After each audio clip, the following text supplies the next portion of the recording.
Stanford University.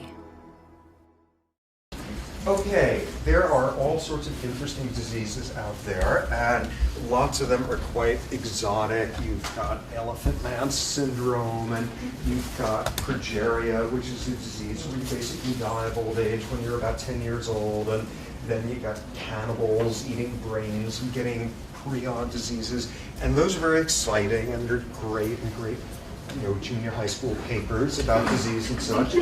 Oh, no. Okay, come up to the front. There's a team up here.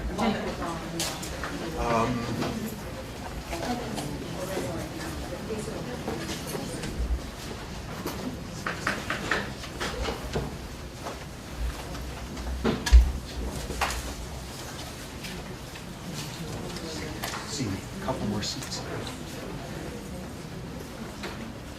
There's a fan back there that's generating. So there are all sorts of these great made-for-TV movie diseases out there. But when you want to come to, say, basic meat and potatoes of human medical misery, there is nothing out there like depression. Depression is absolutely crippling. Depression is incredibly pervasive and thus important to talk about. I'll make the argument here today, a number of things, but one critical thing being that basically depression is like the worst disease you can get. And I'll make the argument for that in a bit. It is devastating. It is wildly common. Current estimates are 15% of us in this room will have a major depression at some point or other in our lives. So that is not good.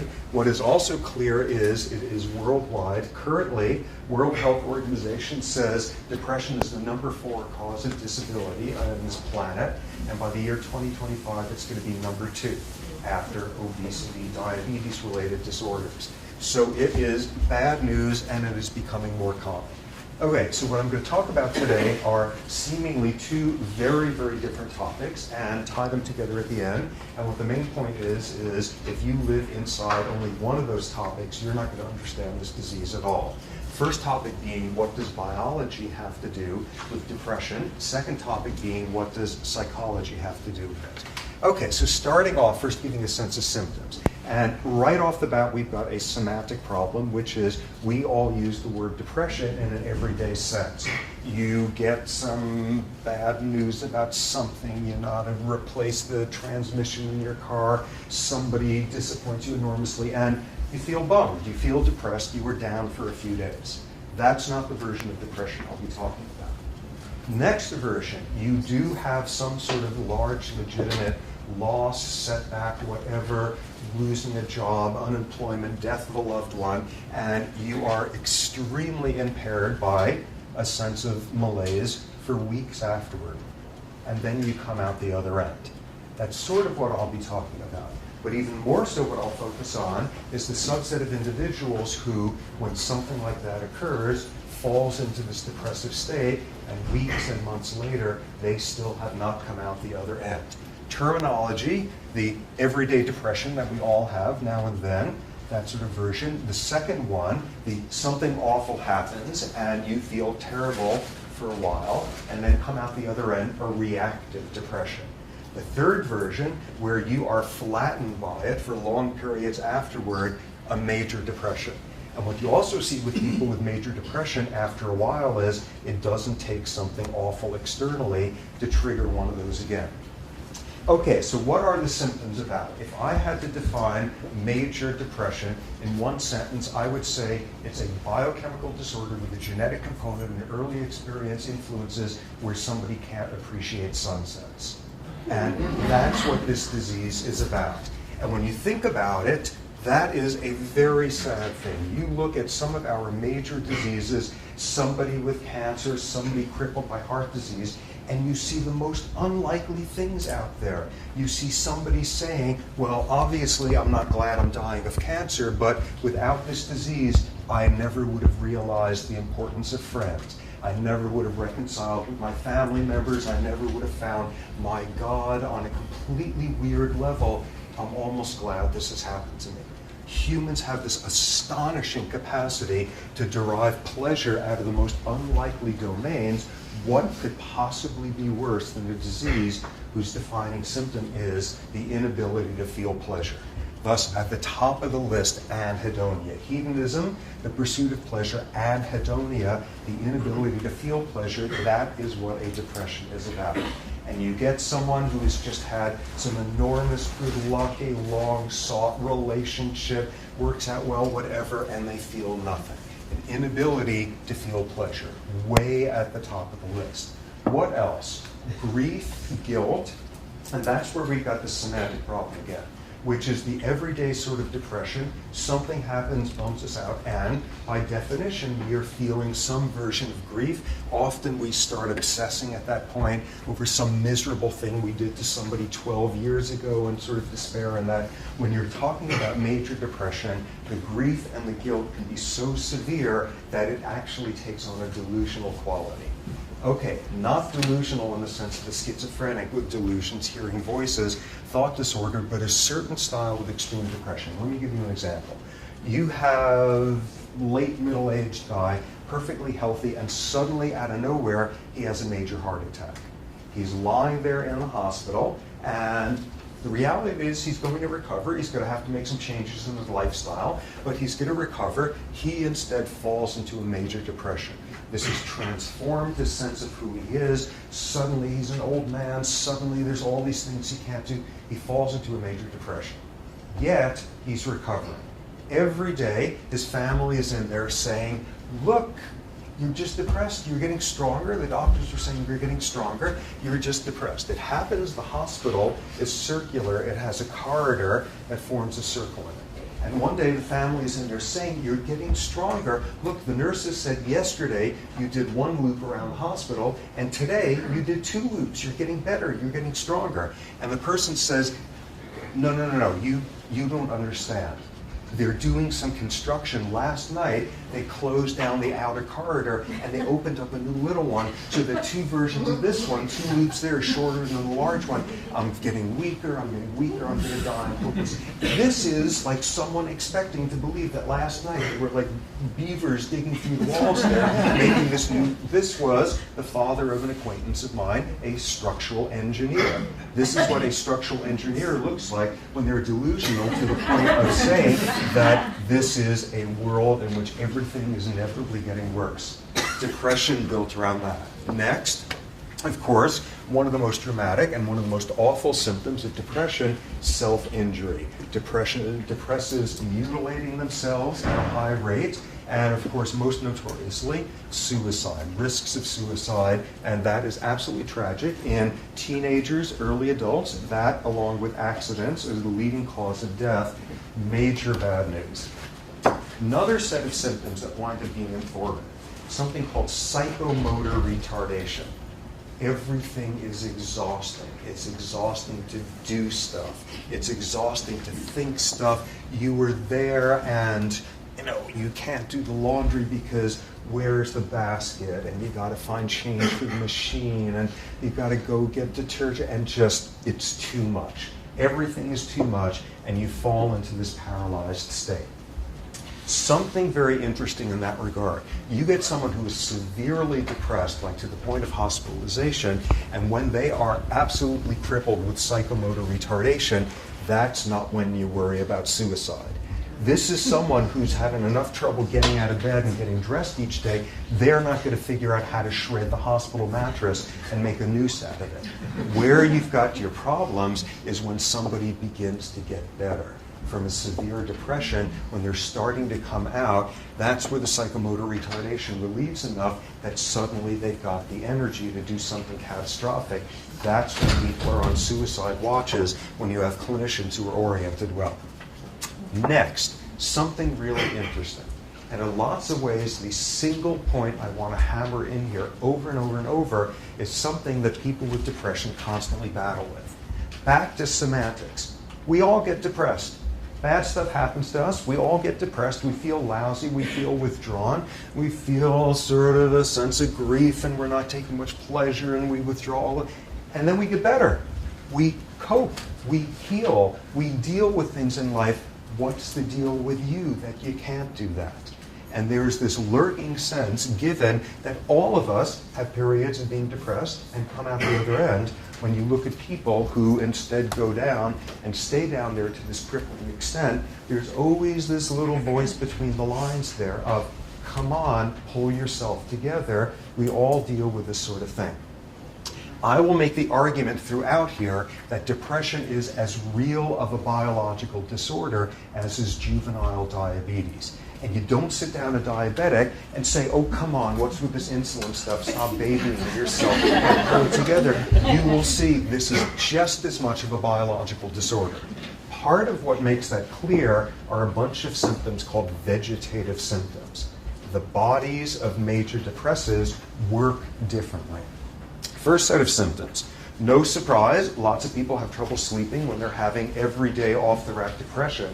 There's a certain pattern with people with major depression.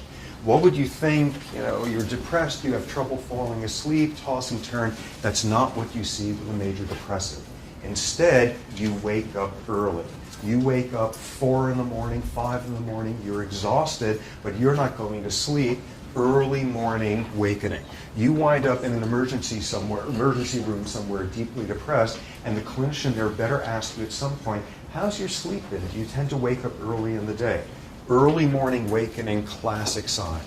Additional thing, while sleeping, sleep is not this monolithic process. There's all these different stages of sleep, slow wave sleep, deep sleep, REM sleep, all of that. There's a structure and architecture to how we sleep, sort of 90-minute cycles as you go through the different phases. You look at the brain of somebody with depression while they're sleeping, and these different phases are completely disordered. The whole structure of sleep goes down the tubes. Look at somebody when they're sound asleep and their brain sleeps differently. This is not, oh, come on, stop babying yourself. This screams biology. More versions of it. Most of us, what we do when we're feeling kind of down is we eat more, out of this general belief that when you feel unloved, carbohydrates make you feel better. And bizarrely, there's actually a brain chemistry of it, of carbohydrates decrease stress hormone release. So for most of us, you're feeling bummed out about things, you eat more. That's not what you see in major depression, decreased appetite. Another thing you see is activation of the stress response. A class of stress hormones are highly elevated in people with major depression. You also have overactivation of something that's called the sympathetic nervous system, adrenaline. Overactivity of these components of the stress response, and that's really important. Because you look at someone with a major depression who's just mired in this psychomotor retardation stuff, and there's this temptation to start thinking about them as some sort of like sea sponge, some invertebrate thing where you're just so wiped out, you can't even get out of bed. It is just debilitating in that sense. That's not what's going on during depression. What you have instead is somebody whose body is blasting through their overactivated stress response, this enormous battle, all of it going on internally. And the fact that you see changes like these tell you this is not, oh, just so wiped out you can't even activate. This is someone whose body is having a massive stress response 24/7. There's a huge battle going on, and it's all internally, increased metabolic rate, increased muscle tone, all of this, again, screaming biology. The final thing that says tons of biology is lots of people with major depression have rhythmic patterns to the depression. You will get somebody where they will fall into a depression, where it will have 2 months of extreme severe symptoms, debilitating, come out the other end, and a year and a half later, the exact same pattern, a year and a half later, exact same thing. You have some people who only get their depressions during the winter.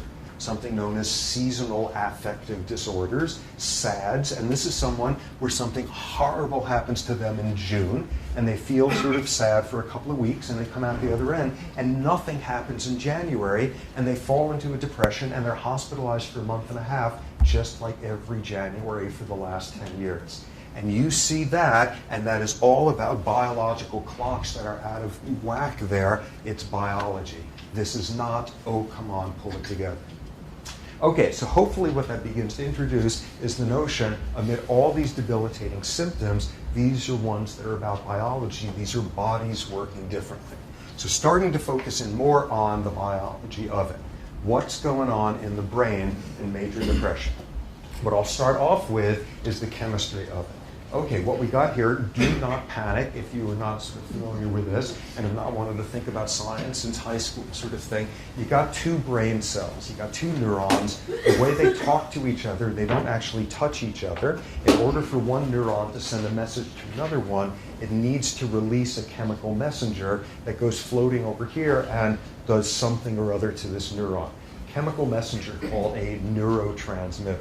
And here we have a case of this, and by law, all neurons go from left to right. So this is a cell that continues down this way. It's all excited. It's trying to pass on some news to this neuron.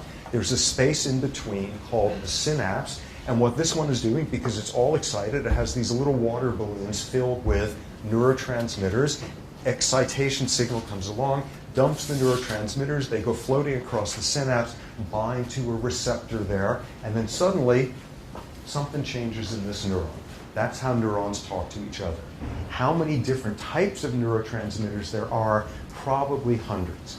And what will be pertinent here is, in depression, there's just a handful of them that seem to be implicated.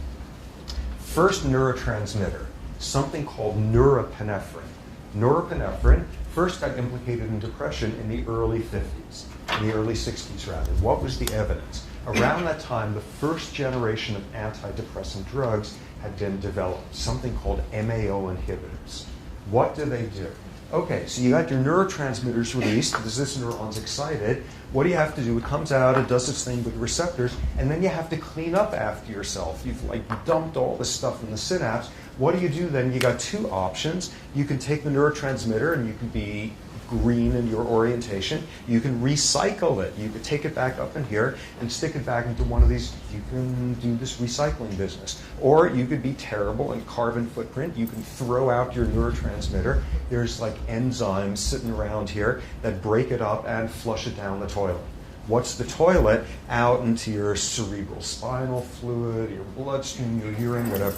So either recycling or degrade this stuff. So what do these MAO inhibitors do? They inhibit the activity of this enzyme that breaks down norepinephrine. Okay, so what's the logic there? So you inhibit the activity of this enzyme. You don't break down norepinephrine, so it's just floating around there, and for lack of anything else to do, it hits the receptor a second time, and a third time, and a gazillionth time. And suddenly, somebody's depression goes away. What's your theory have to be at that point? Ooh, I bet there wasn't enough norepinephrine coming out. You find a means to increase the signaling, somebody gets better, and you now hypothesize there's a problem with too little norepinephrine.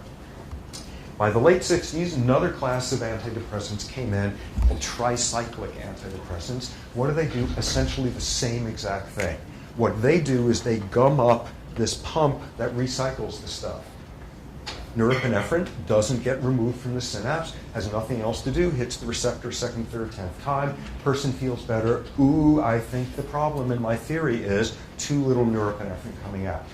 Thus, the norepinephrine hypothesis. More evidence for it, there are classes of drugs that will decrease your norepinephrine release. Why would you want to do that? In some parts of the body, an excess of norepinephrine has something to do with high blood pressure. So you take a class of drugs, something called reserpine, and what it does is it disintegrates these things. And thus, you don't dump as much norepinephrine.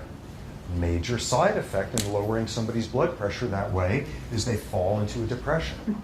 So you take a depressed person, you find a way of boosting up their norepinephrine signaling, they feel better. You take a normal person, you drive down their norepinephrine signaling, they get depressed. There's got to be a problem here of too little norepinephrine. So that's incredibly convincing. So at this point, what you got to say is, okay, great, that's convincing, that's irrefutable. What does norepinephrine do? And people figured it out in the 50s, and it's got something to do with this. Take a rat and take a certain part of the brain, you put an electrode down in there where you can stimulate the neurons, you can force them to talk to each other when otherwise they have nothing to say, stimulate this pathway, and what you do is you make a rat unbelievably happy. Okay, so of course the question is, how do you tell when a rat's unbelievably happy? And what you do is you make it work in order to get stimulated there. It presses a lever, and it presses a lever 25 times, and it gets a little buzz there, and it does another time, and rats will work themselves to death to get stimulated in this area. It is better than food. It is better than sex. If they're addicted to a drug and going through withdrawal, it is better than the drug. And what you see is this mediates pure pleasure, and this was called the pleasure pathway in the 1950s. So of course you look at it, and then what you have to then say is, ooh, do we have the same pathway? Can I get a new one? Can I get a second one? Shortly after that, people went looking and saw the exact same thing in humans. And this would be during neurosurgery, sort of classical neurosurgical techniques. You don't anesthetize the person. The brain doesn't feel pain. Once you've anesthetized the skin and the skull, you get through there, and you can actually keep somebody awake during surgery. And they used to need to do that because you put your little needle down in one part of the brain, and the person flaps their arm, and another part, and they say the Pledge of Allegiance or whatever. And then you look at your little road map, and it says, okay, go 3 neurons and make a left. People had to do that. So it was around the early 60s that people started stimulating the same area in the human brain.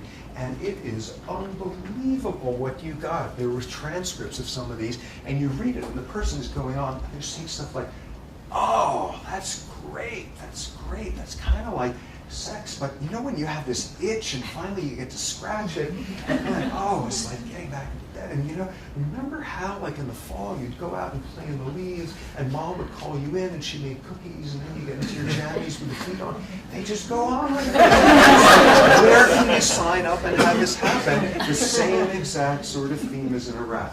And it was around that time that people discovered that in this pathway, it uses norepinephrine. Aha. So if you've got a shortage of norepinephrine in that part of the brain, what have you just explained? That's the loss of pleasure. Great, utterly convincing.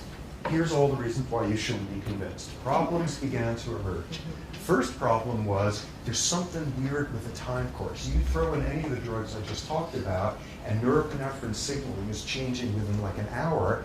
You put a depressed person on those drugs, and they don't get better for a couple of weeks. Something isn't working there. So that was mysterious. Next problem was, it turned out norepinephrine is useful in this pathway. Another neurotransmitter turned out to be even more important, neurotransmitter called dopamine. Dopamine, cocaine works on dopamine systems. So suddenly norepinephrine is just a minor player in this pleasure pathway stuff. But the biggest problem came in the late 80s with the introduction of Prozac. Prozac, which is an SSRI, a selective serotonin reuptake inhibitor. What that does is work on a completely different neurotransmitter system, this neurotransmitter called serotonin. What that drug does is it does the same deal. It stops the reuptake, increased serotonin signaling, and then what's your hypothesis? Ooh, you give somebody a Prozac SSRI, they feel better. I bet you there was too little serotonin. So it was during this period where there was just endless tragic, drive-by shootings of norepinephrine people by the serotonin crowd and the other way around. Huge, huge controversy. And of course, like the middle of the road liberals, why can't we all get along, would start sort of suggesting that, oh, maybe it's got something to do with norepinephrine and serotonin and dopamine and everybody hold hands and that's absolutely what's going on. The best evidence at this point, to be insanely simplistic, is that dopamine has something to do with the anhedonia, an absence of dopamine. The absence of norepinephrine has something to do with the psychomotor retardation. The absence of serotonin is this obsessive sense of grief. And interestingly, supporting that notion is you can have an obsessive sense of something else. You can have an obsessive need to keep your utensils perfectly symmetrical and obsessively wash your hands 8 hours a day. Obsessive compulsive disorder, that's helped by SSRIs like Prozac as well. Whatever it is you are just perseverating over like mad, increasing serotonin signaling can help. So you've got at least 3 different neurotransmitters relevant to the pleasure, the psychomotor retardation, all of this, all sorts of other leads floating around in the field. There's a neurotransmitter called substance P, and what substance P is about is pain. like poke your finger and your spinal cord, there's neurons there are releasing substance, be talking to each other. It's about pain. It's about chronic pain syndromes. It's about whole body burns. Everybody knew this. And then it was discovered that if you get a drug that decreases substance P signaling, sometimes depressives get better. What does that suggest? It is not just a metaphor of depression as psychic pain. Your body is using the same brain chemistry to feel this sort of psychic pain of depression as just telling you, ooh, I just stubbed my toe. Interesting similarities there. Okay, so we got something about the neurochemistry. How about the neuroanatomy, the structure of the brain? And what you've got here is, this is the human brain. This is exactly what it looks like. It comes in 3 colors. And this was this formulation that came out during the 40s called the triune brain concept, which winds up being really, really explanatory. Down here at the bottom, you got the really boring nuts and bolts part of the brain. And this was termed, this is the reptilian part of the brain. Take a lizard, and it's basically the exact same stuff down there. What does this part of the brain do? Like regulatory, boring things. It measures your blood glucose levels, or if your blood pressure is dropped, it sends out a signal to tighten up your blood vessels. Just total boring plumbing type issues. Sitting on top of it is a much more interesting brain region called the limbic system. Limbic system is about emotion. You don't see a big limbic system until you get to mammals. Lizards are not famous for their emotional lives. Limbic system is much more about emotive stuff, fear and lust and anger and rage and poignance and God knows what. What you've got there are all sorts of ways where the limbic system talks to this part of the brain. And what it does is, rather than you being hemorrhaged, ooh, part this brain where your body getting cold, whatever, you're some, elk, and there's some scary other elk there that's got you all upset, and you start secreting stress hormones. That's your limbic system saying, ooh, I don't like the smell of that guy, talking down there. All sorts of means by which your emotional part of the brain can talk to stuff down here. Then you got the really interesting area. Up on top, the cortex. Cortex, all sorts of creatures out there have cortexes. We got more than anybody. It is this hugely expanded area. In primates, we proportionally have the biggest one out there. What does cortex do? It makes you do your taxes, and it does like processing visual information and tells you, aha, that's, punk rock, and that's not Beethoven, and all sorts of sensory stuff, associative cortex things. But then there's an interesting part of the cortex that's very relevant to all of this. Okay, suppose you finish the lecture, you go outside, unexpectedly you were gored by an elephant. What are you going to do? You are going to activate your stress response. You may feel a sense of grief at that point. You may kind of hunker down at that point, a little psychomotor retardation. Appetite, there goes the dinner arrangements. Sex may not be the most appealing thing under that context. You are having a stress response in response to the sort of insult that this part of the brain is thinking about. So what's a depression? You sit there and you think about kids in refugee camps, you think about the inevitable mortality of your loved ones, you think about whatever, and suddenly your body does the exact same thing as if you were gored by an elephant. And what's going on there is you get the feelings, the abstract sort of depressive stuff there, and this part of the brain is able to make the rest of the brain go along with it as if this was an elephant goring you. On a certain totally simplistic level, what depression is about is the cortex whispering in the ear of the rest of the brain, saying this is as real as you were just physically assaulted by some sort of predator, whatever, and you turn on the exact same thing. On a very simplistic level, what a depression is the cortex having too many sad thoughts and getting the rest of the brain to go along with it. Okay, so that's how you think about depression, which is insanely simplistic. You can come up with an insanely simplistic treatment for depression, which is get yourself a pair of scissors and just and separate that part of the brain from the rest of it, and you're home free. That's your, oh yeah, right. Well, that's certainly an advance in medicine. That is a medical procedure. It is called a cingulotomy. The part of the cortex called the anterior cingulate, a cingulotomy or a cingulate bundle cut. And what you do is you sever this pathway, and people get less depressed at that point. Okay, when does this happen? This is someone where every type of medication and every type of therapy and electroshock interventions and all of that has been tried, and every combination, and they're still on the back ward of the state hospital slashing their wrists every 3 months. That's when people try this. And the amazing thing of this desperate measure is people get less depressed at this point. Okay, so at that point you may want to look at that and say, well, anything else about these people when you've gone through there and just snipped away? Mind you, this is not a frontal lobotomy. Frontal lobotomy is doing something very undefined up there, but instead you're disconnecting here. What else is up with somebody when you've just disconnected part of their cortex from the rest of the brain? Ooh, insofar as the cortex can come up with abstractly sad thoughts and get the rest of the brain to go along with it, maybe the cortex also comes up with abstractly pleasurable thoughts and gets the rest of the brain. Have you just wiped out somebody's ability to have abstract pleasure? Absolutely. So suddenly you are off and running with a great philosophy term paper. Ooh, it's important that we have pain in order to have pleasure and all.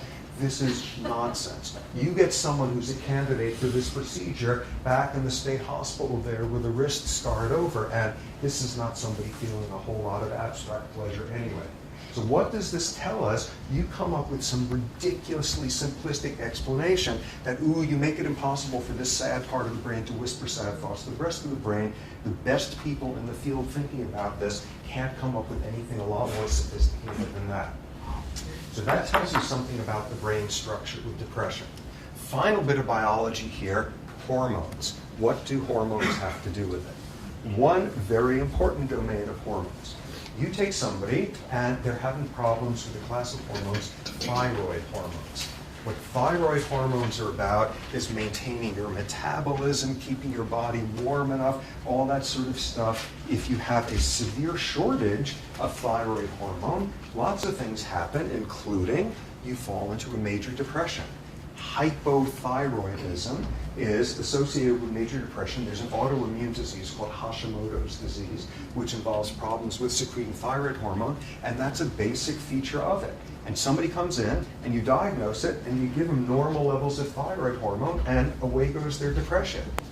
Lots of lessons with that. First one is, best estimates are about 20% of major depressions are undiagnosed hypothyroid syndromes instead. The next one it demonstrates is you better, when somebody is thinking about your psychiatric state, you better have somebody there who's thinking about your nutrition, your hormone levels, your nothing about what's going on here is independent of the rest of the body. So a big role for thyroid hormones. Next domain of hormones being relevant. You take women. You take women and they have a higher incidence of major depression than men do, approximately twice the rate. In addition, women have their highest vulnerability to depression at certain points in their reproductive life histories. After you've given birth, a post-parturition depression, around the time of your period, around the time of menopause, all of these scream biology. So you look at why women have elevated rates of depression, and there's biology, there's all sorts of other schools of thought that have gone into it. There are ones having more kind of sociological framework, lack of control can cause depression in society after society. Women traditionally have less control, no wonder they fall into more depression. There's another school that focuses on a certain style of emotional differences you see between the genders. On the average, women tend to ruminate more on emotionally upsetting things, to focus in on them more. And this sounds totally stereotypical, and when you do the studies, there's overlaps between individuals, but nonetheless, on the average, what you see is these sorts of studies where you get someone after they've just had a fight with a close friend, and what do women do when they give a choice of a whole bunch of activities? They choose to fill out questionnaires about how they met their friend and what the nature of the relationship is, and does the friend have a good marriage, and all of that. You do it to guys, and they fill out questionnaires about, like, trivia questions about the Civil War. Oh my God, they can't express their emotions, no wonder they're impossible. And of course, again, individual variation, this is highly stereotyping. On the average, though, women ruminate more on upsetting emotions than men do. So that is solid science. What is completely unsolid science is the speculation at that point that if you ruminate on bad feelings, you're more prone to a depression. So that's a whole emotional regulation argument. But you come back to that business of women are most at risk for depression in the 2 weeks after giving birth, around the period of their periods, menopause, and that's all about hormones. And by now, there's a huge literature having to do with the effects on all that stuff over there of estrogen and progesterone, and probably most importantly, the ratio of estrogen to progesterone and what's going on around giving birth, one's period. Levels of this stuff is just shooting around all over the place, and the sense is something goes out of whack with the ratios there, and everything about estrogen, progesterone, and the ratio can change the number of receptors for these neurotransmitters, the extent to which you do this reuptake pump. Whatever depression is going to turn out to be on this nuts and bolts level, estrogen and progesterone can do something to it. Final class of hormones that are relevant. A class of hormones released during stress. Okay, what's the most famous stress hormone on earth? Adrenaline. Adrenaline is this vastly overrated hormone that I despise because there's a much more important stress hormone out there to which I've devoted the last 30 years of my life. Class of stress hormones called glucocorticoids. They come out of your adrenal gland during stress. The human version is hydrocortisone, also known as cortisol. All sorts of other species out there, you secrete these glucocorticoids when you are stressed. You look at people with major depression, and about half of them have elevated levels of glucocorticoids through the roof. There is something out of whack with the regulation of this stress hormone during depression. What's that about? That's back to people with depression are not invertebrates sitting there in their beds. These are bodies undergoing massive stress responses. There's a huge emotional battle going on, all of it inside their heads. So elevated stress hormone levels. What's very clear is you get exposed to a lot of glucocorticoids, and you're more at risk now for depression. You can see this epidemiologically. You get people, and statistically, before their first major depressive episode, something awful, stressful occurs. And that's where this happens, and this is the subset of people who stay down there far longer. Have one of those first depressive episodes due to some stressful event, you come out the other side eventually, you are no more at risk for depression than anybody else. Along comes a second major stressor, and you fall into a depression, come out the other end, no more at risk for than anyone else for depression. Somewhere around the fourth or fifth stress-induced depression, something happens and things start cycling on their own there, and you no longer need a major stressor to cause you to get depressed like that. That's when the clocks are off and running. That's the transition. Okay, so major stress can predispose you towards depression. More evidence, there's a disease called Cushing's disease, where people secrete boatloads of this glucocorticoid stuff. People with Cushing's fall into depressions. There's a whole bunch of diseases where people have to be treated with lots of glucocorticoids. They fall into depression. What are glucocorticoids doing? A whole lot of them, and your brain gets depleted of dopamine. And you're right back in this domain. That's probably neurochemistry, how you get there. Okay, so what do we got at this point? We got something about brain chemistry depression. We got something about the structure of the brain. We got something about hormones. You are a card-carrying biological psychiatrist, and that's all you need to know about the subject. And if that's all you know about the subject, you are going to be pitifully bad at making anybody get better. Because all of this knowledge winds up being effective for treating maybe 30–40% of depressives. The vast majority of people, the antidepressant drugs don't do a whole lot there. All you got there is modern cutting-edge biology stuff, and that's not enough. So what I'll transition to here is now talking about the psychology of depression, because you better have that piece in the story, or else you're absolutely useless. Starting off with, I make apologies here, but I actually have to say the name of Sigmund Freud here, because he winds up being very relevant to depression. Freud, back when, dealt with this puzzle of the difference between we all get depressed and come out the other end, and the subset of people who crash. The turn of the century Viennese term for people who come out the other side, mourning. You mourn something and you recover. turn of the century Viennese term for major depression, melancholia. And Freud, in this famous essay, said, why is it that a subset of us fall into it? And what's the difference between mourning and melancholia? And he came up with a really interesting model. Okay, according to Freud, you have mixed feelings and ambivalencies about everybody you love out there. You love them and you hate them and you resent them and you yearn for them and you reject them and all that Freudian stuff. So, in this Freudian view, you have lost a loved one. That can also be a loved concept, a loved goal, a loved... You have lost a loved one. What happens then is, in most people, you are able to focus on the love and the sense of loss. You mourn, and you come out the other end. In Freud's view, what melancholia is about is the subset of people who can't put the negative feelings in the background, and instead you are awash in the love and the hate and the regret and the pain and the delight and all of that. And what a depression is this wallowing, this melancholic loss in the ambivalencies you have about the lost loved one. It explains tons. No wonder you have the grief. Lose somebody and go through the mourning business and only one thing is wrong, you've lost this loved one. Lose somebody with melancholia and two things have happened. You've lost the loved one and you have now lost the opportunity to ever make things better with them. No wonder you have the guilt. You're sitting there saying, thank God, I'm finally done with this person. They are never going to control my life. How can I think such a thing like that? Sudden crippling guilt, all sorts of other symptoms. And out of this came this wonderful soundbite. Depression is aggression turned inward. Because you've got nobody else out there to have these arguments with. This is the person who you have most loved but most hated, and you've never said the things you needed to hear, and pounding at the door to get them to finally be able to tell them, and now you've lost that opportunity forever, and all you can do is internalize all of that aggression turned inward.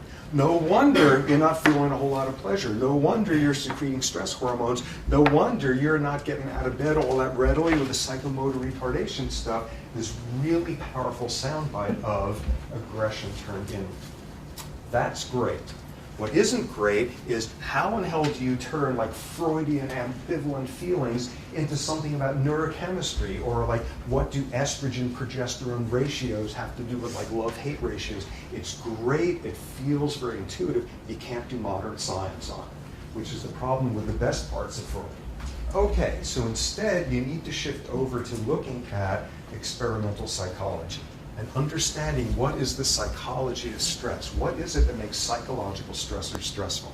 And an enormous literature now shows that for the same external misery, you feel more stressed, you turn on a stress response, you're more at risk for stress-related disease if you don't have outlets for the frustration caused by the stressor, if you feel like you have no control over what's happening, you have no predictability as to when it's occurring, and you don't have anybody's shoulder to cry on. This is what psychological stress is about. And what a depression is pathological extremes of this. You fall into the cognitive psychology soundbite of what a depression is. It's learned helplessness. It is learning to be helpless. Something bad happens to you, a rat, getting some shocks now and then, you, a human experiencing some loss, and the logical thing you should do is learn, this is awful. When I'm in this situation, there's not a damn thing I can do about it. It's awful, I feel terrible, but this is not the whole world. And what a major depression is about is you sit there and you're that rat, and in this setting, you get uncontrollable shocks, but put you in another setting, and just by hitting the lever a couple of times you avoid the shocks, you don't bother doing it because you've learned to be helpless. Just like a human depression. What learned helplessness is taking a circumstance where by any logic, again, you should be saying, this is awful, but it is not the whole world, and do this cognitive distortion and decide this is indeed the entire world. And I have no control, I am always helpless, I am always hopeless. This is the psychology of what a depression is about. At that point, you don't have a whole lot of trouble seeing how you wind up in here, stress, effects on some of the dopamine, all that sort of stuff. Okay, so we've got two extremely different viewpoints here as to what depression is about. Modern biological stuff, and this totally different world of Psychology, loss, lack of control. One version of it, one of the most reliable findings in the whole epidemiology of depression is lose a parent to death when you are under 10 years of age, and for the rest of your life you are more at risk for a major depression. This makes perfect sense. What is a lot of what's going on during your first 10 years of life? You were learning about cause and effect. You were learning about, you're learning, is this a world out there where I have any sort of efficacy, where I have any sort of control? And you have just learned in the most big time awful way, there are things you can't control and sometimes they are awful. And what have you just learned? There's all sorts of reasons where one can be helpless. And you're that much closer to this edge of this learned helplessness cliff for the rest of your life. Extremely powerful model here of that. So you got all the biology stuff. You've got this weird Freudian aggression turned inward, which just feels right, but you can't do modern science on it. You got this whole world. How do you begin to put this world and that world together? And the critical link turns out to be stress. Stress is the intersection of the two in a very interesting domain. Okay, depression is a genetic disorder. What do I mean by that? Depression has some degree of heritability. Depression tends to run in families. Depression runs more reliably as you look at closer and closer relatives, and you eventually look at identical twins, and if one of them has depression, the other has a 50% chance. Full siblings who are not identical twins, 25% chance, half sibling, about 8%, person off the street, about a 2%, 50% chance when they share the identical genes. What does that do? That tells you this is a disorder that has a genetic component. What does that also tell you? If you've got 50% likelihood, if you've got all the genes in common, and you've got a 50% chance of not getting the depression, it tells you genes are important, but they're not more important than any other component. So genes in depression are not about inevitability, they're about vulnerability. So what is the vulnerability about? A few years ago, people discovered a particular gene that's really relevant to whether or not you get depression.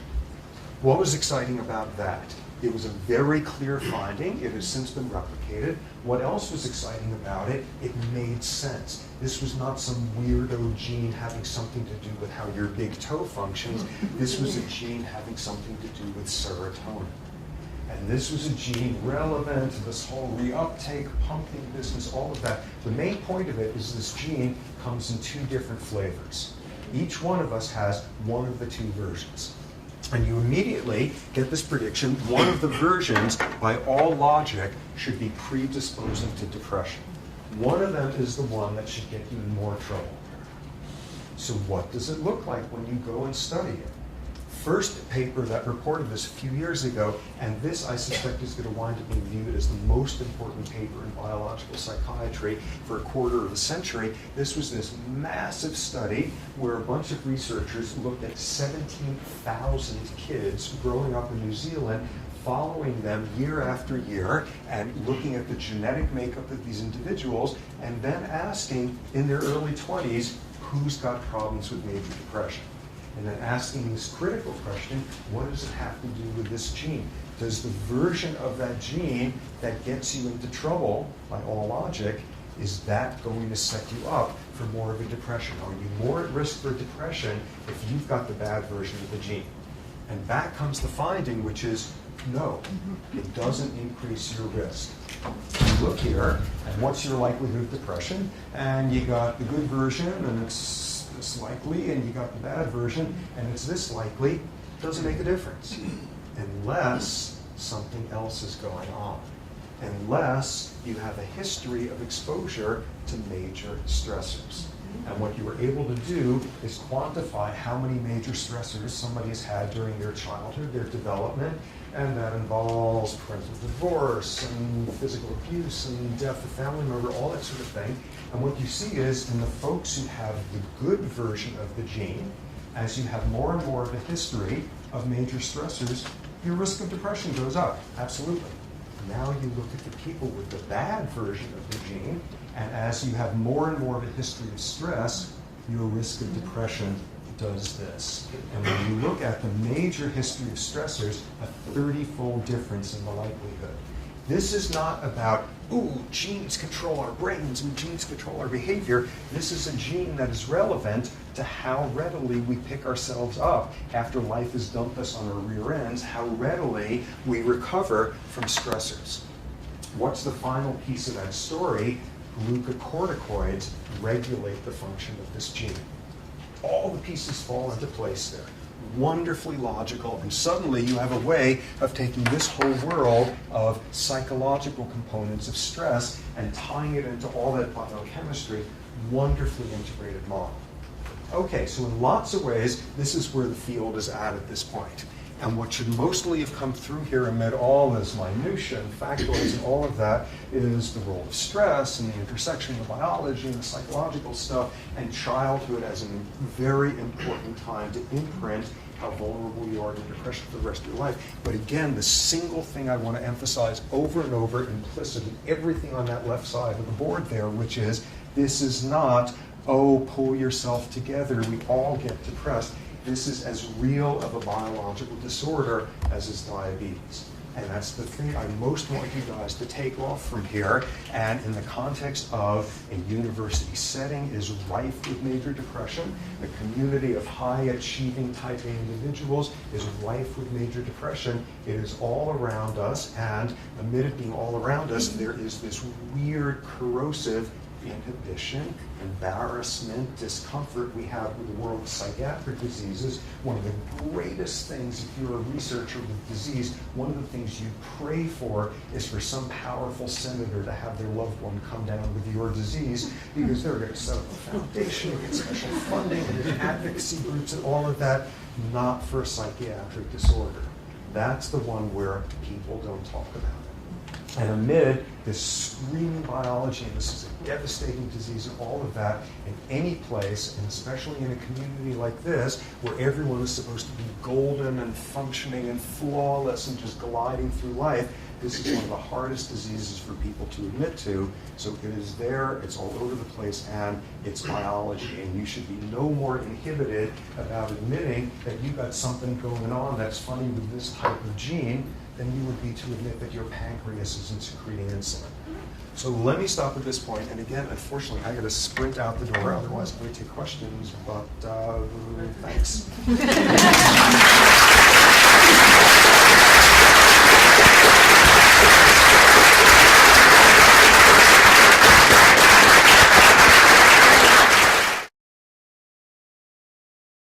For more, please visit us at stanford.edu.